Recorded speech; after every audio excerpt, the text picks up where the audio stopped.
just let me take this over. You should. Welcome back, everyone. Look, we're all in red. Then there's Chris. And then there's me. Back in the kitchen with Keith Stark and Cal Sheeman from the Virginia Beach Department of Agriculture, and they are both here to talk all things strawberries. Gentlemen, thank you so much for bringing all of these delicious strawberries. Welcome to the show. Well, thank you. It's so nice to be here. Isn't Chris kind of like standing? I know. I feel bad now, but I've eaten more than anybody. I promise you that. All right. So Keith, Chris, we had talked about some of the different varieties. So right. I mean, have at it. Yeah, hey, it's a great time in Virginia Beach for strawberries for residents and visitors alike. We certainly have plenty to choose from as far as varieties. The growers are always looking for new things. So we have 4 here with us this morning. We have one variety. It's a newer variety. It's the San Andreas. These, okay. Yeah, that's a newer variety. It has good size. Huge. Yeah. Look at that. And Wow.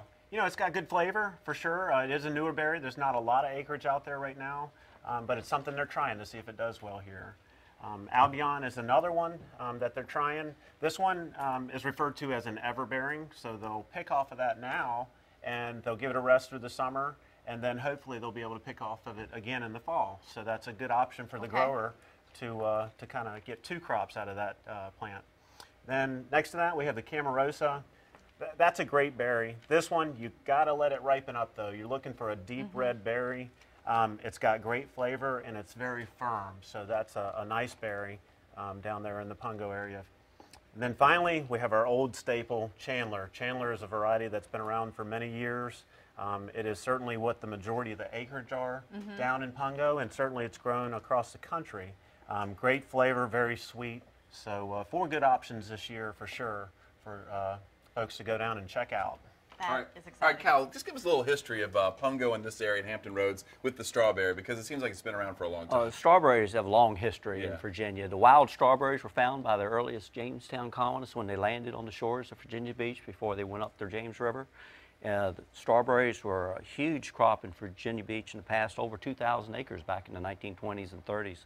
And they were shipped to the markets in Washington, D.C., New York, Philadelphia. There was an ice house in Pungo. They load them on trains and ship them up later by trucks. Now that acreage has been reduced. We get much higher yields. It's a pick your own. The California and Florida strawberries that are shipped in have replaced the Virginia strawberries going north. But we have great flavor to our strawberries. It's a fun family activity to take the children out. They will remember it and tell their kids. In fact, they're the 2nd and 3rd generations taking their kids to the Pungo strawberry fields to pick today. Wonderful strawberries, all the different things you were talking about to do with it. One of my favorite are strawberry banana daiquiris. Oh, that's right, Cal. There We you hear go. you. You're mixing the fruits. So how does that work if folks come down, and how do they pick their own? Is there a limit to it? Do they bring their own buckets? How does that You know, they're sold by the pound. Okay. So you just go out in the field and you can eat strawberries to taste the flavor. Make sure you pick a red strawberry. Don't pick them green or partially green, because a strawberry does not ripen after it's picked. It only gets soft, but it does not continue to ripen. And bring your own containers. Do not bring deep buckets, because the ones on the bottom will mash. So you want something that's shallow. Chris held up a bucket a moment ago, which a lot of the growers have available. They have the quart buckets available. You can bring a flat. They weigh your containers in, they weigh it out. They don't weigh you, so they don't weigh how many strawberries you ate in the field. Right? They should. Sometimes, Chris, they're going to have to weigh before I'm telling he you, goes to the man. field. You know, you said Virginia, Florida and California, they ship them in, but they don't even compare. They don't compare at all. It's not even close to the difference between a fresh pick. And they're good berries, and we don't want to say they're not, but if you go and have a fresh local strawberry that tastes 3, 4, 5, 10 times better. And Virginia Beach is the largest strawberry producing area in the state, but there are other counties around in the viewing area that their strawberries are coming in too. So we want to encourage you, come to Virginia Beach, but if you live a distance away, check your local area too for local strawberry And growers. I was asking you keeping them fresh, and Chris was saying you can freeze them. I didn't know that. That's an option. Yeah, absolutely it is.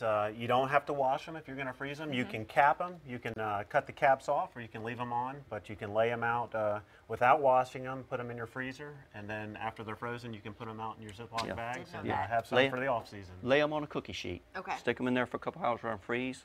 then pop them in that plastic bag, and you can pull them out as you need them. Genius. Hey guys, Pungo Strawberry Festival right around the corner. It's a huge festival, isn't it? That's right. That's a legacy event. It's coming up soon. We're just geared up for it. The fields are primed and ready, full of red, delicious berries. So we're looking forward to a great crowd. 31st year for the event. It's a very family-friendly oriented event. Have one of the largest carnivals on the East Coast that'll be there. So, you know, we're hoping for good weather and a big crowd. I love it. And shout out maybe if you can get, will these be around? Will these, or Absolutely. you can get this at some point? Yes. This has an entire like recipe. This is only the beginning. Strawberry and asparagus salad, quick strawberry cake, strawberry jam, strawberry freezer jam, and the list goes on. That's right. That pamphlet is put together by the Department of Agriculture for Virginia, and those can be found at most of the farm stands, so keep an eye out for those. You can pick one up when you're out there picking up strawberries. Virginia Beach Strawberry Guide lists all the strawberry growers on the front, map locations on the back. They're available at the Virginia Beach Department of Agriculture, or visit the Virginia Beach libraries. We sent 100 out or 200 to every library. So they're all libraries. But call our office and we'll mail one to you. Is it online? It's on the website It's too. online. It's on the website website.com. and Department of Agriculture. And we'd like to thank all the Virginia Beach growers for donating all these Yes. strawberries. They Yes. brought all these in to us. They're beautiful berries. Don't forget, the 31st Annual Pungo Strawberry Festival is Memorial Day weekend, May 24th through the 25th from 9 a.m. to 7 p.m. at Princess Anne Road at Indian River Road in Virginia Beach. PungoStrawberryFestival.info for more. Okay? Give them a call, 721-6001. Cal and Keith, my goodness. We should you have have strawberries. made our Cheers. day. I'm excited.